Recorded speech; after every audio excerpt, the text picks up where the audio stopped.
প্রভুর গ্রেফতারি নিয়ে অগ্নিগর্ভ বাংলাদেশ। এই ইস্যুতে ঘরে বাইরে প্রবল চাপে রয়েছে ইউনূসের নেতৃত্বাধীন অন্তর্বর্তী সরকার। এই আবহে চট্টগ্রামের স্বাধীনতার পক্ষে আওয়াজ উঠেছে। উদ্ভূত পরিস্থিতিতে সীমান্তে ভারতের তৎপরতায় কাঁপুনি ধরে গিয়েছে বাংলাদেশ সেনার অন্দরে।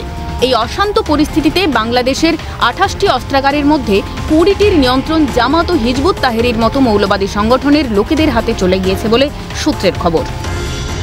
যা নিয়ে অসন্তোষ ছড়িয়েছে পড়শি দেশের সেনাবাহিনীর মধ্যে, যার জেরে 34 জন সেনা আধিকারিককে ঢাকায় সরিয়ে আনা হচ্ছে বলে সূত্রের খবর।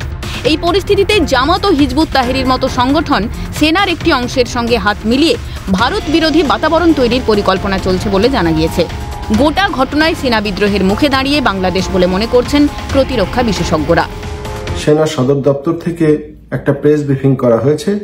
সেই প্রেস ব্রিফিংটা বিভিন্ন বিষয়ে আলোচনা করা হয়েছে। সেখানে 2-3টা বিষয় আপনারা খুব গুরুত্ব সহকারে যদি খেয়াল করে শোনেন তাহলে দেখবেন যে বাংলাদেশের সেনাবাহিনীদের মধ্যে বেশ কিছুটা অস্থিরতা রয়েছে এবং কিছু কিছু অঞ্চলের সেনাবাহিনীর সদস্যদের মধ্যে বেশ মতপার্থক্য তৈরি হয়েছে এবং সেই ঘটনা ইতিমধ্যে সেনাবাহিনীর বেশ কয়েকজনকে চাকরিচ্যুত করা হয়েছে, বেশ কয়েকজনকে কোয়ার্টার গার্ডে নেওয়া হয়েছে।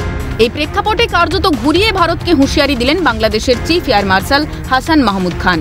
আমাদের মাল্টিরোল কম্ব্যাট এয়ারক্রাফট যেটাকে বলা হয়, যে অত্যাধুনিক পঞ্চম প্রজন্ম এখন বলবো বা 4th জেনারেশন প্লাস এয়ারক্রাফটগুলি, এই দিক থেকে আমাদের MiG-29 2000 সালে এসেছিল আর অলমোস্ট প্রায় 25 বছর হয়ে যাচ্ছে। সো আমাদের এই মাল্টিরোল কম্ব্যাট এয়ারক্রাফটের দিকে আমাদের এখন নজর। আমরা চাচ্ছি আমাদের বিশ্বের যে কোনো জায়গা থেকেই হোক আমরা অত্যাধুনিক মাল্টিরোল কম্ব্যাট এয়ারক্রাফট নিয়ে আসবো।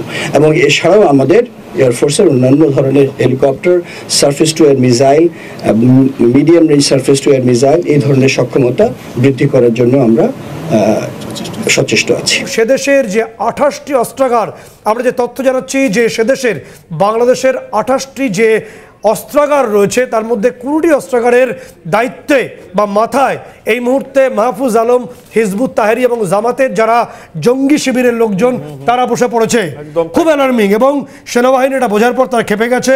এই খেপার কারণেই সেনাবাহিনী যারা সেনার হয়ে দেশের হয়ে কাজ করতে চান তাদেরকে নির্দিষ্টভাবে কোয়ার্টার গার্ডে নিয়ে আসা হচ্ছে।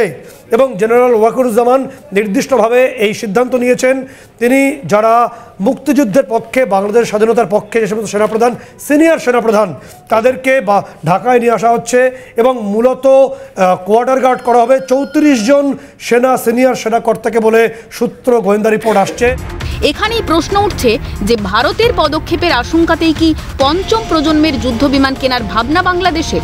যদিও বাংলাদেশের এই সামরিক তৎপরতাকে পাত্তা দিতে নারাজ ভারত। প্রতিরক্ষা মন্ত্রী রাজনাথ সিং বলেছেন যে কোনো পরিস্থিতি মোকাবিলার জন্য ভারত তৈরি হয়েছে। हम लोगों को युद्ध के लिए तत्पर रहना चाहिए, तैयार रहना चाहिए। অন্যদিকে আগামী বছরের শুরুতেই রাশিয়া থেকে একটি অত্যাধুনিক বিমান আসতে চলেছে ভারতে বলে সূত্রের খবর। এই প্রেক্ষাপটে বাংলাদেশ সেনার মধ্যে ভয়ের পরিবেশ তৈরি হয়েছে, যার জেরেই বাংলাদেশের চিফ এয়ার মার্শালের এই হুঁশিয়ারি বলে মনে করছেন সমর বিশেষজ্ঞরা। স্বভাবতই প্রশ্ন উঠছে যে বাংলাদেশের এই আস্ফালনের নেপথ্যে কি বিদেশি শক্তির হাত রয়েছে? পড়শি দেশের মাটিকে ব্যবহার করে মৌলবাদীদের মাধ্যমে ভারতে অশান্তি ছড়ানোর পরিকল্পনা পাকিস্তানের? আর পাকিস্তানের সুরে তাল মেলাতে গিয়ে কি বাংলাদেশে বিপর্যয় ডেকে আনছে পড়শি দেশের সরকার? প্রশ্ন আন্তর্জাতিক মহলের। সত্যজিৎ মুখোপাধ্যায়ের রিপোর্ট, ক্যালকাটা নিউজ।